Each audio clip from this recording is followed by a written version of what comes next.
जब कथा सुनते सुनते कथा में स्वाद आने लगे, एक एक शब्द बहुत गंभीर आनंददायक लगने लगे, तब समझ लेना चाहिए कि अब हमारे कल्याण का अवसर आ गया। भगवान की बातें बहुत प्रिय लगने लगे, भगवत चर्चा एक आनंद देने लगे। समस्त विषयों से वैराग्य उसी का होता है जो रोज सत्संग सुनता है। पर सत्संग सुनना, समझ लीजिए, कल श्रोता का वर्णन हुआ था, चातक की तरह सुनना। हमारा जीवन है सत्संग, उसका मनन करना, उसको आचरण में उतारना, कि सुने बस चले गए, इतना समय तो सार्थक हुआ, पर मनन नहीं करोगे तो सत्संग का हृदय रूपी अंधकार नाश करने का जो प्रभाव है वो मनन से होता है। मनन नहीं तो फिर नहीं बन पाएगा। सुन लिया, दूसरों को सुना दोगे, काम नहीं बनेगा। भगवत चरणारविंद के निरंतर चिंतन की सामर्थ्य सत्संग से प्राप्त होती है।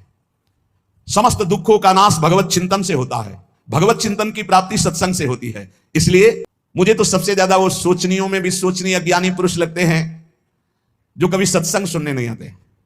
पिछले पूर्व पापों के कारण उनको भगवान की कथा में सुनने में बिल्कुल रुचि नहीं है, और अगर कभी कोई उनका मित्र आदि ले भी आवे तो सुनना नहीं चाहते। तुम आओ सुन के हम बाहर खड़े हैं, वो इतनी दूर खड़े हो जाएंगे कि कान में शब्द ना पड़े। और अगर कभी सत्संगियों को देखेंगे भी तो उनके दोष दर्शन करेंगे, इनका क्या सुधार हुआ सत्संग से, ये वो ऐसा। हाय हाय, बड़े शोचनीय है कि मानव देह प्राप्त करके उनको सत्संग नहीं मिला। काल भगवान ऐसी अमूल्य श्वासों को व्यर्थ में नष्ट करवा रहे हैं। उनकी वाणी दूसरे के निंदा प्रपंच गायन में, देह भोगों में, व्यर्थ के बाद विवाद, व्यर्थ की चेष्टा, व्यर्थ के चिंतन में उनका जीवन चला जाता है।